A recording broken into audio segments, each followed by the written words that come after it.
Bonjour Marie-Joëlle Tremblay, je suis très heureuse de te recevoir en entrevue. Dans un premier temps, je vais juste faire une mise en contexte de pourquoi on se rencontre aujourd'hui, puis ensuite, on va entamer notre conversation.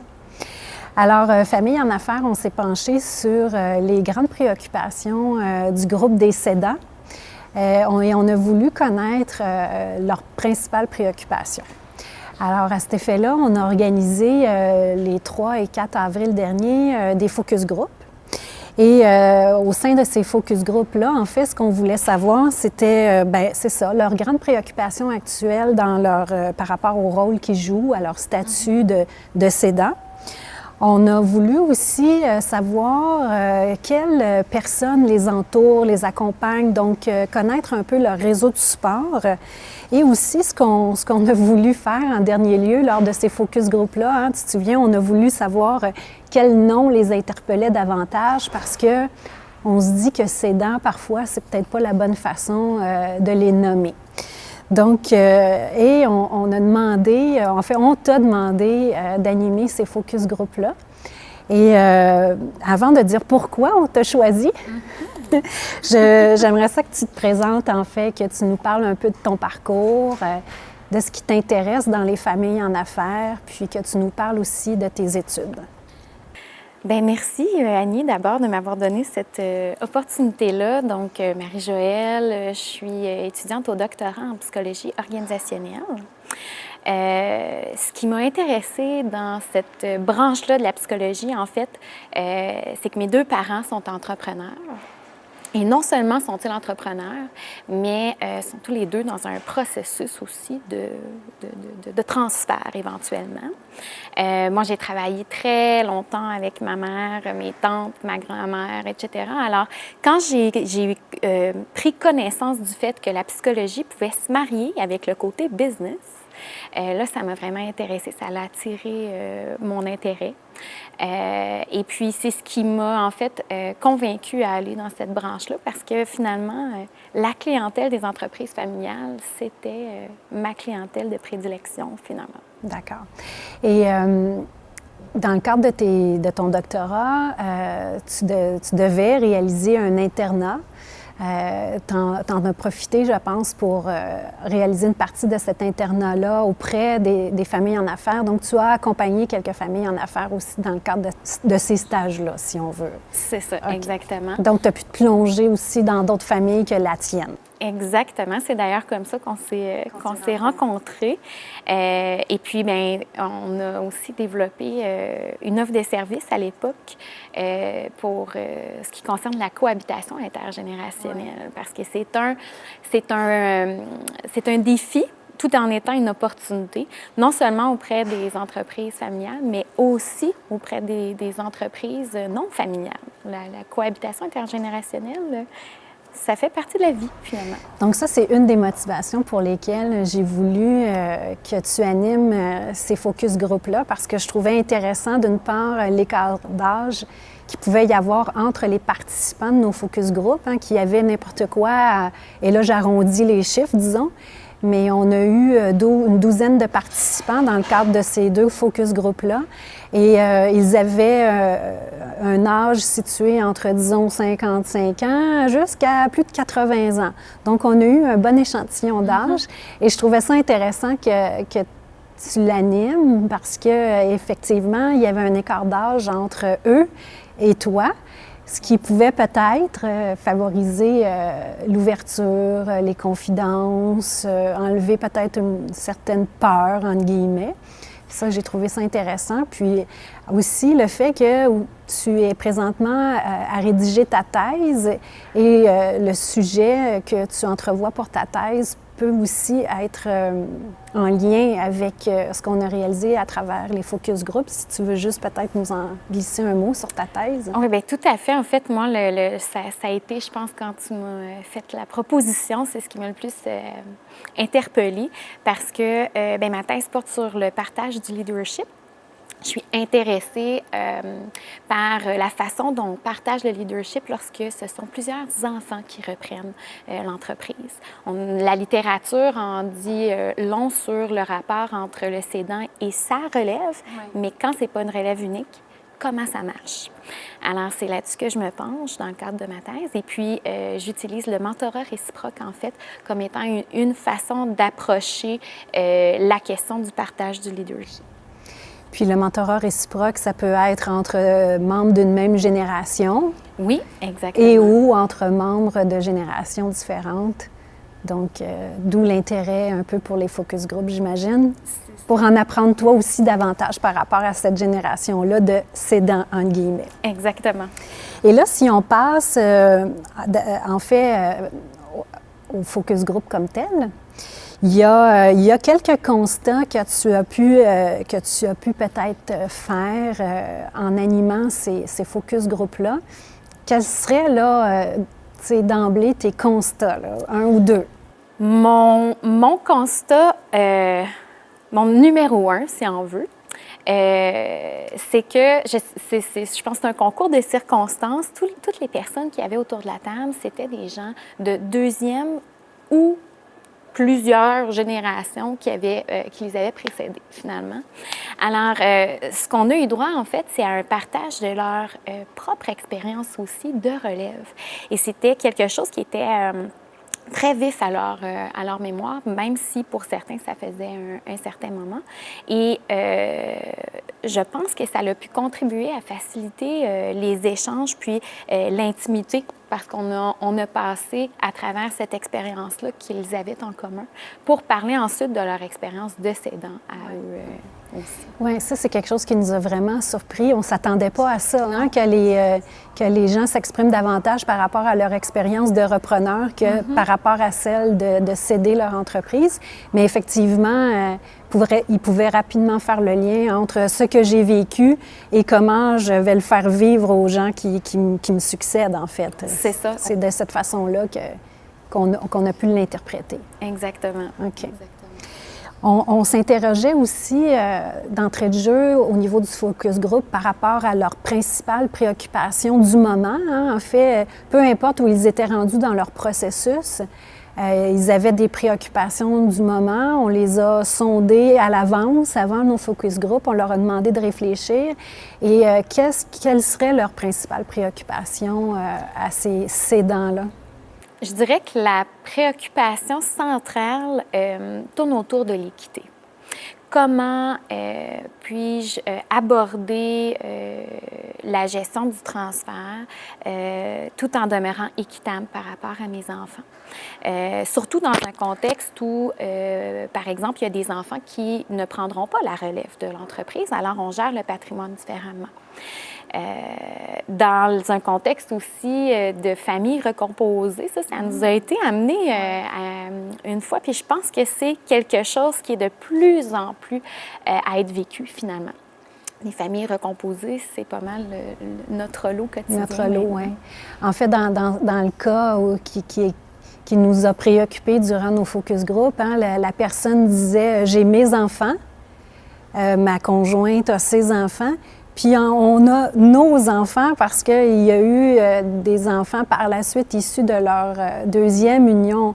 Alors les tiens, les miens et les nôtres. Hein? Donc c'est dans ce cadre-là qu'il y a une préoccupation de comment gérer ça.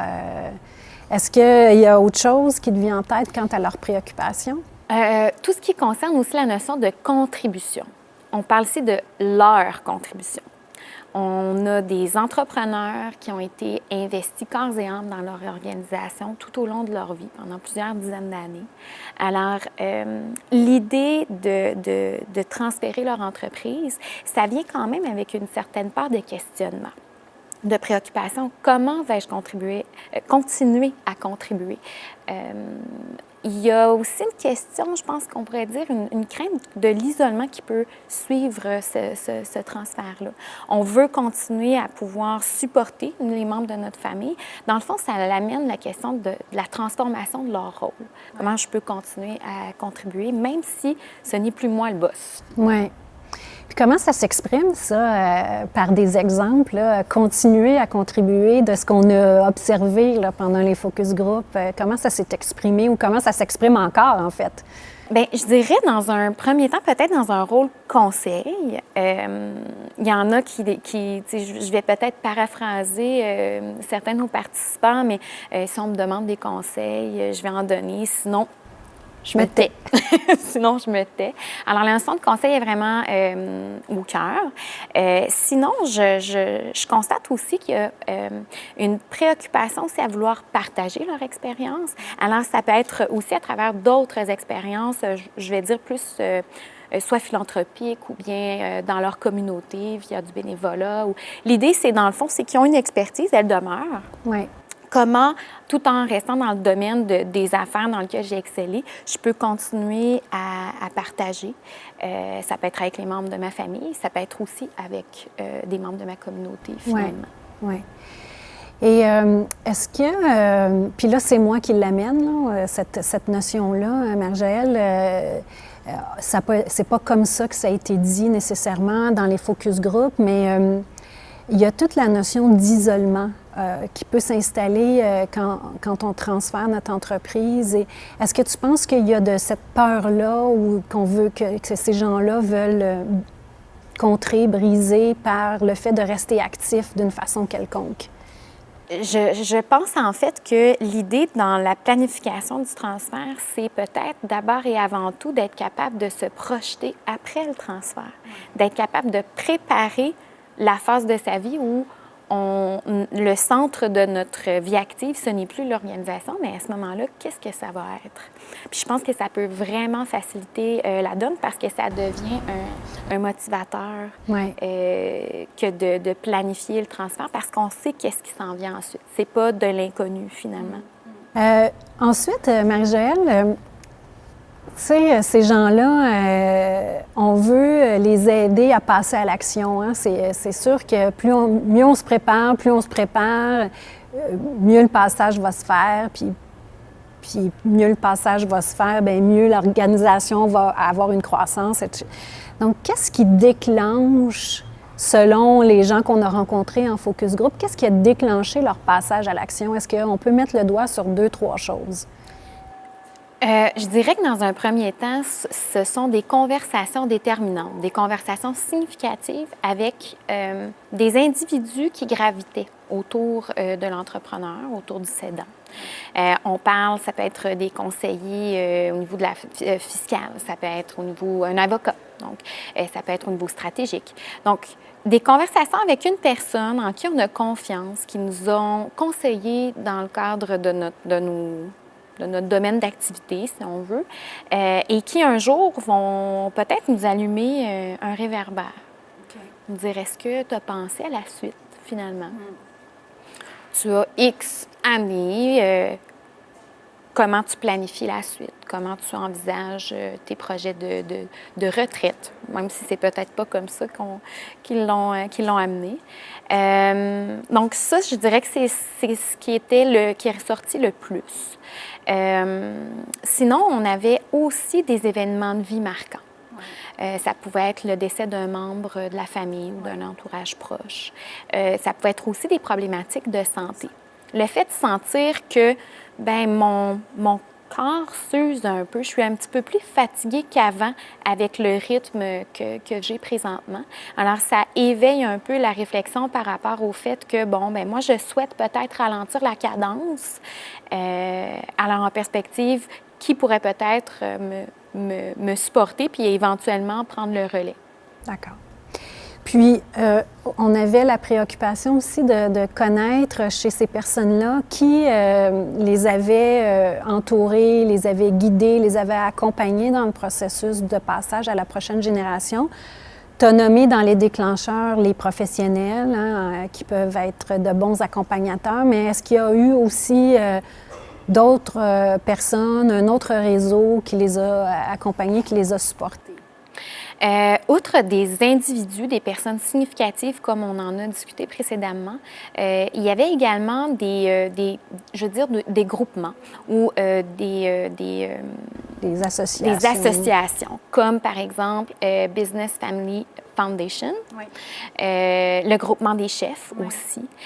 Ce sont des exemples de petite communauté, je dirais, à laquelle ils se joignaient pour bénéficier de leur input ou encore aussi pour partager leur expérience. Ouais. Ce qui était peut-être un grand motivateur aussi de pouvoir partager leur expérience dans le cadre de ces rencontres-là.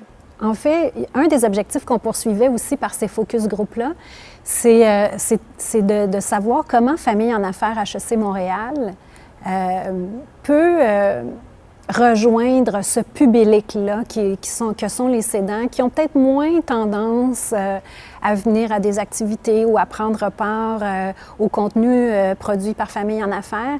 Est-ce qu'il y a quelque chose qui est ressorti par rapport à ça, tu sais, que tu pourrais recommander à Famille en affaires, en fait? Oui. Bien, dans un premier temps, je pense que lorsque la demande de participer à une activité est faite par quelqu'un en qui on a confiance, que c'est une demande qui se fait personnalisée. Voici pourquoi je te vois là. Ça, c'est un indicateur que probablement qu'on va réussir à rallier la personne à l'activité en question, par exemple. L'autre chose aussi, c'est que l'idée de pouvoir créer des relations avec d'autres cédants sur le long terme, on ne parle pas de grands groupes, là, on parle de petits groupes, pour pouvoir échanger, pour pouvoir partager de l'expérience. Ça faisait aussi partie des intérêts manifestés par les participants. Ils nous ont d'ailleurs rapporté que pour eux, là, tout ce qui concerne les médias sociaux, bien, des fois, ça pouvait affecter finalement la création de liens. Puis eux, c'est de ça dont ils ont envie et besoin à la phase dans laquelle ils se trouvent présentement dans leur vie. Donc, de créer des liens, de partager, de jaser à la limite, de ce qu'ils vivent, de ce qu'ils ressentent, et puis d'obtenir des conseils par rapport à ça via leur père, mais dans une intimité relationnelle. Exact. Tout part de la relation de confiance, finalement, pour avoir les vraies conversations. Puis d'ailleurs, c'est ce qu'on a réussi à créer, je pense, à travers ces deux avant-midi-là qu'on a passé avec eux. Grâce à toi et grâce aussi aux gens qui ont participé à ces rencontres-là. Alors, je te remercie beaucoup. Puis, on se dit à une prochaine. Bien, merci beaucoup, Annie. Merci. Merci au Centre.